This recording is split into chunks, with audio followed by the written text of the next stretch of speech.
You make a promise to yourself. This month will be different. You will stick to the savings plan. But then, a few weeks in, you find yourself making the same choices, feeling the same frustration. It's not a lack of willpower. It's a war inside your head. This war has two fighters. First, your modern planner brain.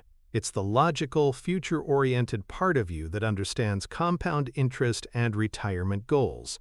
It's the part that makes the plan. It's the CEO of your life, sitting in a modern, clean office. But there's another fighter, far older and far more powerful, your primal survivor brain. This is the ancient operating system that kept our ancestors alive. It doesn't care about your 401k. It cares about right now. It is the security guard in the basement. The central conflict of your financial life is that the CEO makes the plans, but the security guard controls the building's emergency overrides. Every financial decision is a battle between these two, and the security guard has been winning for 200,000 years. The statement from our thumbnail is a biological fact. Your brain wasn't built to save money in a modern economy. It was built to consume resources immediately because, for most of human history, the future was never guaranteed.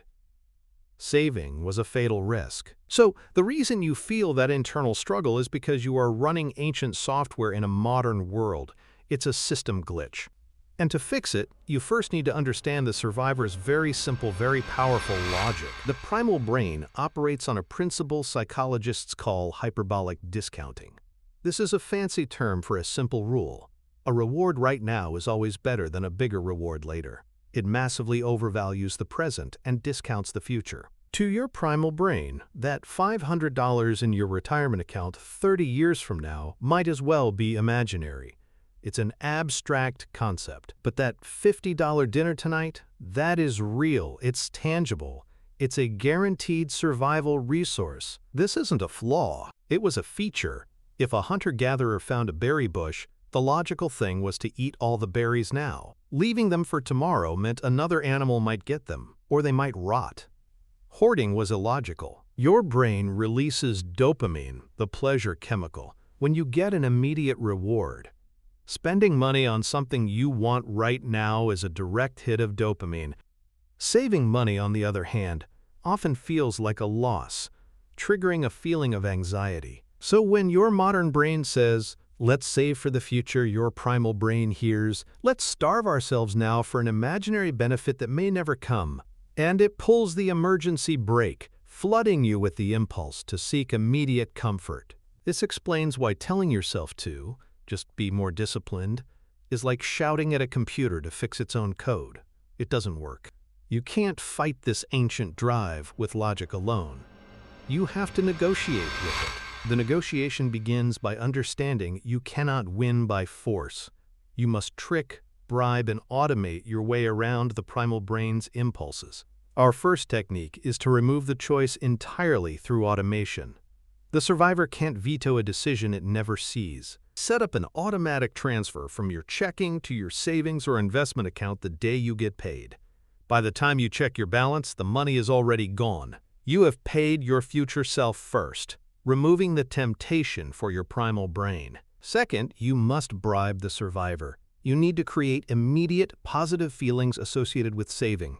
This is gamification. Use a savings app that shows your progress visually, or create a chart and reward yourself for hitting small milestones. Each time you manually save, you're not just moving money, you're completing a level. This gives the primal brain the dopamine hit it craves, slowly rewiring the act of saving from a feeling of loss to a feeling of accomplishment, a win. Third, you must make the future tangible. The primal brain can't connect with an abstract number, so name your savings accounts. Instead of Savings Account 1, call it Hawaiian Vacation Fund or Debt-Free Life. Attach a photo of your goal to it. This simple act translates the abstract future into a concrete, emotional image that the primal brain can understand and desire. You are turning that blurry, distant orchard into a crisp, delicious apple. But there's a final, crucial step to lock this in. The final strategy is to increase friction for spending and decrease friction for saving. Your primal brain is lazy. It will always choose the easiest path. So make spending the harder path. Unsubscribe from marketing emails. Delete saved credit card information from websites. Having to manually find your wallet and type in your credit card number for every online purchase provides a crucial pause.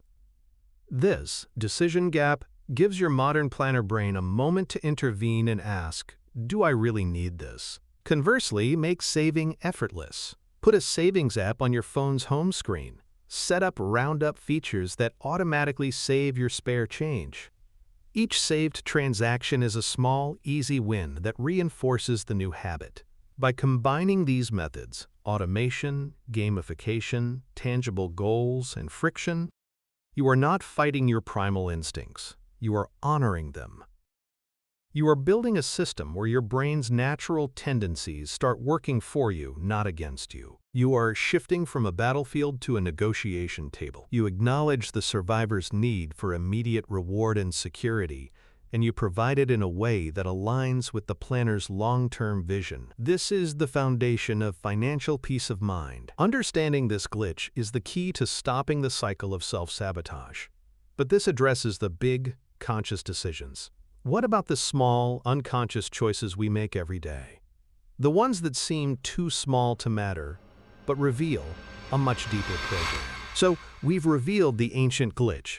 You are not broken or bad with money. You are running software designed for a different world. The frustration you felt is the friction between your primal wiring and your modern goals. It's not a character flaw. The real power is knowing you can become the programmer by automating, gamifying, making goals tangible, and using friction. You are creating a system where your own nature begins to serve your ambitions. You align your planner and your survivor. This understanding is the first layer of mastering your financial psychology. You now have the tools to handle the big, structural challenge of saving. But true control comes from understanding the code behind your smallest, most automatic habits. Think about the small, repeated choices you make every day, like buying a daily coffee. We often dismiss them as insignificant. But what if that choice isn't about the money at all? What if it's a symptom of a deeper mental algorithm that dictates scarcity? To truly rewrite your financial future, you have to move beyond managing primal urges and start dissecting the subtle programming that runs your life.